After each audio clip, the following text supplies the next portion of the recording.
सो hey guys, कैसे हो आप सभी लोग। Welcome back to my channel AG and I am मांगा। तो गाइस, आज मैं एक्सप्लेन करने जा रहा हूँ बुक ऑफ एस्पर के एपिसोड नंबर 699 को, जो कि काफी ज्यादा अमेजिंग होने वाला है। इसीलिए पहले ही वीडियो को like, share, comment and hype जरूर से कर देना, ताकि जिन लोगों ने भी अभी तक इसका पिछला एपिसोड नहीं देखा है तो मैंने इस एपिसोड का लिंक इस वीडियो के नीचे डिस्क्रिप्शन में दे दिया है। आप लोग जाकर के पहले उस एपिसोड को देख लीजिए, और जिन्होंने ऑलरेडी देख रखा है उनके लिए शुरू करते हैं हमारा आज का ये वाला एपिसोड। लेकिन उससे पहले new player Shri Nidhi, SK Zafar Ali, Mann Rawat, dark world Sachin, joker and Farooq Ali, thank you for joining and rejoining जूफ एंड सिल्वर डीमंस। बाकी लोग भी अगर मेंबरशिप से जुड़ना चाहते हैं तो नीचे दिए गए ज्वाइन बटन पर जाकर के मेंबरशिप को ले सकते हैं। तो अब इस एपिसोड की स्टार्टिंग में वेनेबल सी और सैक लीडर जीवीए को दिखाया जाता है। यहाँ पे वेनेबल सी सैक लीडर जीवीए के कंधे पे हाथ रखते हुए उससे कहते हैं कि मैंने ही यहाँ पर आपको इस सीट को दिलाने में मदद की है, बस चुपचाप इस सीट के ऊपर बैठे रहो और बाकी की बातों के बारे में चिंता करना छोड़ दो। जब कभी भी तुम कोई ऐसी चीज को पाने की कोशिश करते हो जो कि तुम्हारी कभी थी नहीं, तो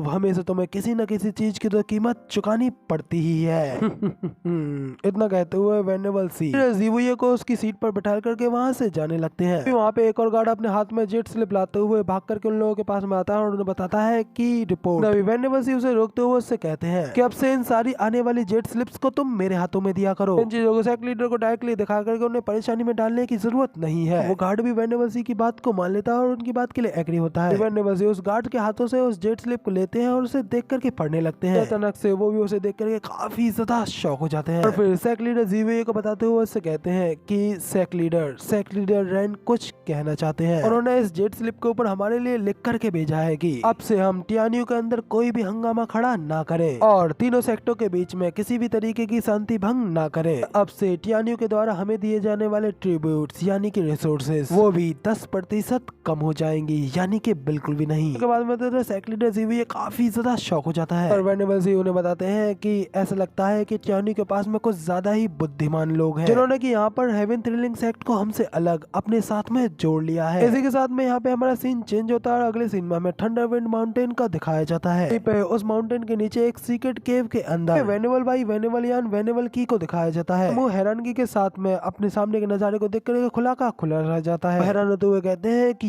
ये तो सीक्रेट स्टोन्स हैं। दिखाया जाता है कि उन लोगों के सामने कुछ और नहीं बल्कि सीक्रेट स्टोन्स का एक काफी बड़ा पहाड़ होता है। इस चीज को देख कर काफी ज्यादा शॉक हो गए होते हैं कि सीक्रेट स्टोन्स के लिए पूरे के पूरे सेक्ट लड़ मचते हैं। यहाँ पर अकेले ल्यूक लैंड के पास में इतने सारे हैं। इसलिए वो हैरानगी से चिल्लाते हुए यूनाही से पूछते हैं कि आखिर तुम्हारे पास में ये इतने सारे कैसे हो सकते हैं। तो यूनाही भी उनकी हैरानगी को देख उनसे पूछता है कि क्या ये ज्यादा है।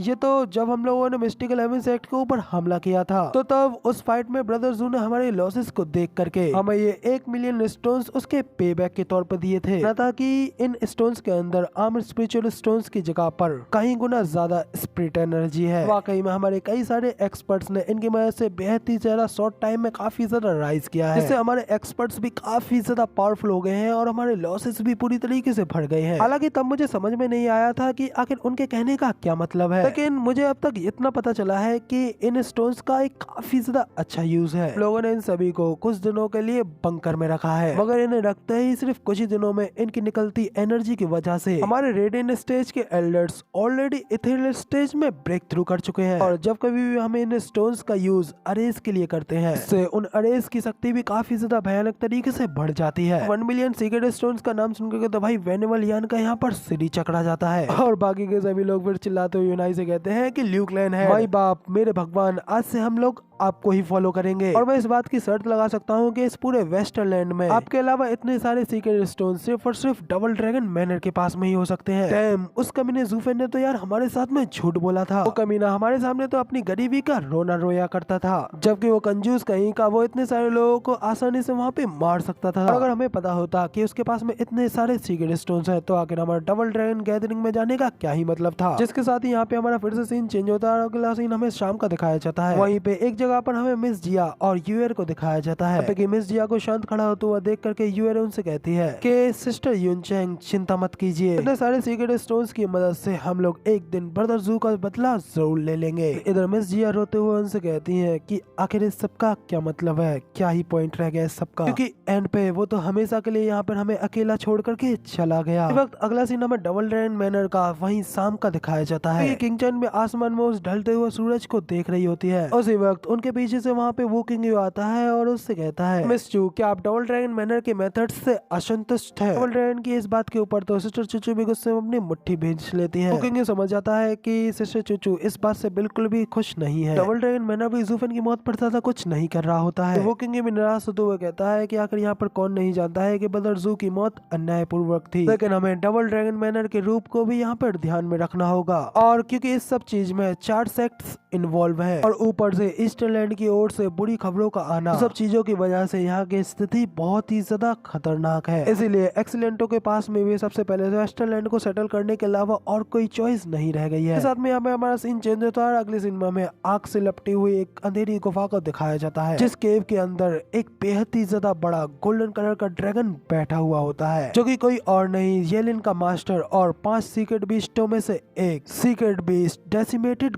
गोल्डन ड्रैगन होता है। वहाँ पर येलिन से कहता है कि क्या ये वही है जिसके के बारे में तुम कह रहे थे? हमें फाइनली दिखाया जाता है हमारे हीरो जूफेन को, जैसे कि यहाँ पर येलिन अपने मास्टर के कहने पर उसके पास में ले आया होता है। येलिन भी उसे कहता है कि हाँ मास्टर, जैसा कि आपने कहा मैं उसे यहाँ पर ले आया हूँ। तो इस पर येलिन का मास्टर यानी कि डेसिमेटेड गोल्डन ड्रैगन उससे कहता है कि तुम तो वाकई में बेहद ही ज्यादा क्रूर थे। मैंने तो तुम्हें बस उसे लाने और जरूरत पड़ने पर चेतावनी देने के लिए ड्रैगन ब्रेथ पिल का इस्तेमाल करने के लिए कहा था, न कि उसे इतनी ज्यादा बुरी तरीके से पिटवा करके यहाँ लाने के लिए कहा था, यहाँ तक कि उसकी यहाँ पर सांस भी रुक जाए। तो इसके साथ में ये सब कुछ पिछली बार के बदले की वजह से तो नहीं किया, लेकिन अगर ये वो है जिसके बारे में तुम मुझसे कह रहे थे, तो फिर आखिर ये इतनी ज्यादा आसानी से इतने ज्यादा जख्मी कैसे हो गया, जबकि तुम तो यहाँ पर पूरी तरीके से एकदम ठीक हो। तुम्हारे शरीर के ऊपर तो एक स्क्रैच भी नहीं आया, पिछली बार की तरह नहीं जब तुम्हें डबल ड्रैगन गैदरिंग से यहाँ लाया गया था। तो सुनकर के तो येलिन में चिढ़ते हुए अपने मास्टर से कहता है कि मास्टर क्या मैं इतना ज्यादा टच हूँ? मैंने तब डबल ड्रैगन गैदरिंग में एक सीक्रेट बीस्ट के इनहेरिटर के रूप में अपना नाम दांव पर लगा करके अपनी पूरी जान से लड़ाई लड़ी थी, और हार तो सिर्फ हार होती है, आखिर उसके बारे में इतनी ज्यादा तुच्छ सोच का क्या होना। इसके अलावा जबकि मैं ऑलरेडी इसके हाथों एक बार हार चुका हूँ, इसलिए मेरे पास में फिर से इसके साथ में इतना जल्दी लड़ने की हिम्मत नहीं है। येलिन का मास्टर उससे पूछता है कि तो फिर मुझे बताओ कि आखिर इसके साथ में ये सब कैसे हुआ? तो येलिन उसे बताता है कि मास्टर, जब मैं तेजी से इसकी ओर उसे लाने के लिए गया था, तो तब मैंने देखा था कि यूनिवर्सल राइटियस एक्ट के 100 लोगों ने ऑलरेडी इसे घेर रखा था, इसलिए मैंने उन सभी लोगों को वहाँ पर एक ही बार में खत्म करने के लिए मास्टर आपकी दी गई उस ड्रैगन बैट पिल का इस्तेमाल किया, सीधा जल्दी से इसकी आधी मरी हुई बॉडी को आपके पास यहाँ ले आया। तो सब कुछ सुन गोल्डन ड्रैगन भी कहता है कि ओ तो अब मैं समझा, इसके ऊपर घात लगा करके हमला किया गया था। तो गोल्डन ड्रैगन अपनी आंखों को खोलता है और जूफेन को करीब से देखने के लिए उसकी करीब जाता है। जूफेन को करीब से देखते ही गोल्डन ड्रैगन भी काफी ज्यादा शॉक हो जाता है, हैरान होते हुए कहता है कि आखिर इस दुनिया में क्या हो रहा है, आखिर इसका मास्टर कौन है? इसके पास में तो कई सारे लोगों के इनहेरिटेंस की पावर्स है, और उनमें से कई सारी चीजें तो एक्स्ट्राऑर्डिनरी फिगर्स की है, असाधारण हस्तियों की, जो कि मुझसे कम बिल्कुल भी नहीं थे। मैं अपने मास्टर को बताता है कि हाँ मास्टर, जब मेरी इसके साथ में फाइट हुई थी मुझे भी लगा था कि इसकी इनहेरिटेंस काफी ज्यादा कॉम्प्लेक्स है और सिर्फ खाली एक पर्सन से ली गई नहीं है, लेकिन उसके इन केओटिक और इनकम्प्लीट पावर्स के बावजूद भी मैं उसके आगे हार गया। मैंने मास्टर को शर्मिंदा किया। इस पर तो उसका मास्टर भी कहता है कि नहीं, अगर तुम इसके अलावा किसी और बंदे से हारे होते तो तुम मुझे जरूर से शर्मिंदा कर देते, लेकिन यहाँ इस बंदे से हारना तो वाकई में जायज है। येलिन, तुमने मुझसे सुना ही होगा जब मैंने तुम्हें बताया था 10 एंशिएंट सोविडियंस के बारे में और हम 5 सीक्रेट बीस्टों के बारे में, और साथ ही सीक्रेट डोमेन में मौजूद मैंने कई सारे स्ट्रॉन्गेस्ट बीइंग्स के बारे में तुम्हें बताया था, और मैं तुम्हें इसकी विरासतों का सोर्स बताऊंगा। आखिर इसके पास में किन किन हस्तियों की इनहेरिटेंस है। तो इसके ये आर्म्स, इसके ये हाथ सोरिंग किलिंग की ओर से आते हैं कि एक रियल सीक्रेट बीस्ट का हिस्सा है, जो कि